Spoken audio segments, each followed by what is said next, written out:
नमस्कार। आज हमारे पास ना मशीन गार्डिंग पर कुछ दस्तावेज हैं और इनमें काम की जगहों पर सुरक्षा को लेकर कुछ काफ़ी ज़रूरी बातें पता चलती हैं। हम्म। मशीनें तो देखिए हमारी ज़िंदगी आसान बनाती हैं, इसमें तो कोई शक नहीं। बिल्कुल। लेकिन है ना, इनके साथ कुछ ऐसे जोखिम भी हैं जिन पर शायद हम उतना ध्यान नहीं देते। हम्म। तो आज सोचा कि इन्हीं पर थोड़ी गहराई से बात की जाए। बिल्कुल बिल्कुल सही कहा। अक्सर हम मशीनों के फायदों में इतने खो जाते हैं कि उनके जो संभावित खतरे हैं वो नजरअंदाज हो जाते हैं। हम्म। ये दस्तावेज असल में हमें याद दिलाते हैं कि कार्यस्थल पर सुरक्षा कितनी कितनी अहम है, खासकर जब भारी मशीनें हों या तेज चलने वाली। सही कहा। इन दस्तावेजों में सबसे पहली बात जो ध्यान खींचती है वो है चोटें। और ये कोई मामूली खरोच या कटने जैसी नहीं, मतलब इसमें गंभीर फ्रैक्चर, गहरे घाव, कुचल जाने वाली चोटें, यहाँ तक कि अंग भंग मतलब एम्पुटेशन का भी जिक्र है। ये पढ़कर थोड़ा सोचना पड़ता है कि खतरा कितना बड़ा हो सकता है। हाँ, और ये समझना जरूरी है कि ये चोटें आती कहाँ से हैं। देखिए, हर मशीन की अपनी एक बनावट होती है और उसी के हिसाब से उसमें खतरे भी अलग अलग होते हैं। जैसे कि घूमने वाले पुर्जे होते हैं, शाफ्ट है, पुली है, फ्लाईव्हील। इनमें कपड़ा फंस सकता है, बाल फंस सकते हैं। फिर होते हैं वो इनगोइंग निप पॉइंट्स। अच्छा, ये इनगोइंग निप पॉइंट्स ये क्या होते हैं? हाँ, निप पॉइंट्स ये वो जगह हैं जहां मशीन के मान लीजिए दो हिस्से एक साथ घूमते हैं और किसी चीज को अंदर खींच सकते हैं, जैसे रोलर के बीच की जगह या बेल्ट और पुली के बीच। ये बहुत खतरनाक हो सकते हैं। सुनने में ही खतरनाक लग रहे हैं। और दस्तावेजों में चिंगारियों और उड़ने वाले कणों का भी जिक्र था। वो शायद कटिंग या ग्राइंडिंग वाली मशीनों से जुड़ा होगा। बिल्कुल सही, बिल्कुल। कटिंग है, ग्राइंडिंग है, वेल्डिंग है, इन कामों में अक्सर गर्म कण या धातु के छोटे टुकड़े उड़ते हैं और वो सीधे आंखों में जा सकते हैं, त्वचा को जला सकते हैं। इसलिए आप देखेंगी कि इन दस्तावेजों में बार बार सुरक्षा उपायों पर जोर दिया गया है, सेफगार्ड्स।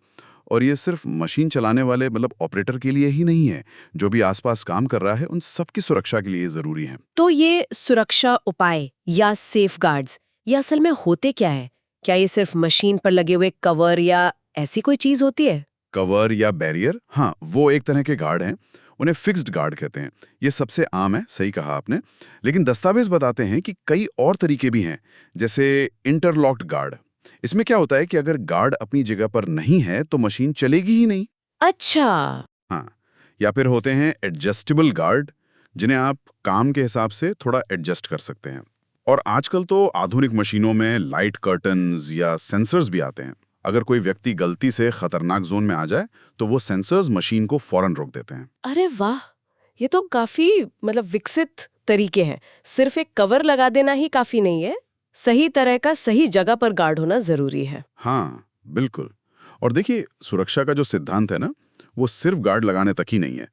असल में जो सुरक्षा विशेषज्ञ मानते हैं, और इन दस्तावेजों में भी उसका इशारा है, वो ये कि सबसे अच्छा तो ये है कि खतरे को डिजाइन के लेवल पर ही खत्म कर दिया जाए, मतलब एलिमिनेशन। अच्छा। हाँ, अगर वो मुमकिन ना हो तो फिर उसे किसी कम खतरनाक चीज से बदलें। सब्स्टिट्यूशन, गार्ड्स लगाना यानी इंजीनियरिंग कंट्रोल्स, वो इसके बाद आता है। फिर आते हैं प्रशासनिक उपाय, जैसे कि ट्रेनिंग देना, चेतावनी के साइन लगाना। और सबसे आखिर में आते हैं व्यक्तिगत सुरक्षा उपकरण यानी पीपीई, जैसे चश्मे या दस्ताने।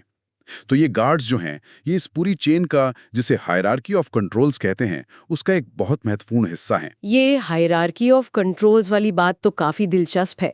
मतलब सुरक्षा के भी कई स्तर हैं सोचने के, और ये गार्ड्स वगैरह ठीक से काम करते रहें, इसके लिए इनका रखरखाव, इनकी मेंटेनेंस भी तो जरूरी होती होगी। निश्चित रूप से, बहुत जरूरी। गार्ड्स सही हालत में हों, उनमें कोई टूट फूट न हो, वो अपनी जगह पर ठीक से लगे हों, ये सब देखना पड़ता है। नियमित जांच और रखरखाव के बिना तो अच्छे से अच्छा गार्ड भी बेकार हो सकता है। और साथ ही कर्मचारियों को इन गार्ड्स का महत्व समझाना, उन्हें सही इस्तेमाल की ट्रेनिंग देना, ये भी उतना ही अहम है। सिर्फ गार्ड लगा देना काफी नहीं होता, लोगों को पता भी होना चाहिए कि ये क्यों हैं और कैसे काम करते हैं। तो कुल मिलाकर इन दस्तावेजों से जो बात साफ समझ में आ रही है वो ये है कि मशीनों के साथ काम करते समय सुरक्षा को बहुत गंभीरता से लेना जरूरी है। सही सुरक्षा उपाय हों, उनका ठीक से रखरखाव हो और कर्मचारी भी जागरूक हों। ये सब चीजें मिलकर ही एक सुरक्षित माहौल बना सकती हैं। एकदम सही कहा। और ये बात सिर्फ बड़ी फैक्ट्रियों या कारखानों तक ही सीमित नहीं है, है ना? आप सोचिए, हमारे घरों में, हमारे दफ्तरों में भी तो कितनी ही मशीनें होती हैं, छोटी बड़ी। तो ये दस्तावेज हमें एक तरह से सोचने पर मजबूर करते हैं कि क्या हम अपनी रोजमर्रा की जिंदगी में जहां भी मशीनें इस्तेमाल करते हैं, उनके सुरक्षा पहलुओं पर उतना ध्यान देते हैं। अगली बार जब भी कोई भी मशीन इस्तेमाल करें, चाहे वो किचन का मिक्सर ग्राइंडर हो या ऑफिस का प्रिंटर, एक पल रुक कर सोचिए, क्या इसमें सुरक्षा के इंतजाम हैं और क्या वो ठीक से काम कर रहे हैं। ये छोटी सी जागरूकता भी बड़े हादसों को टालने में मदद कर सकती है।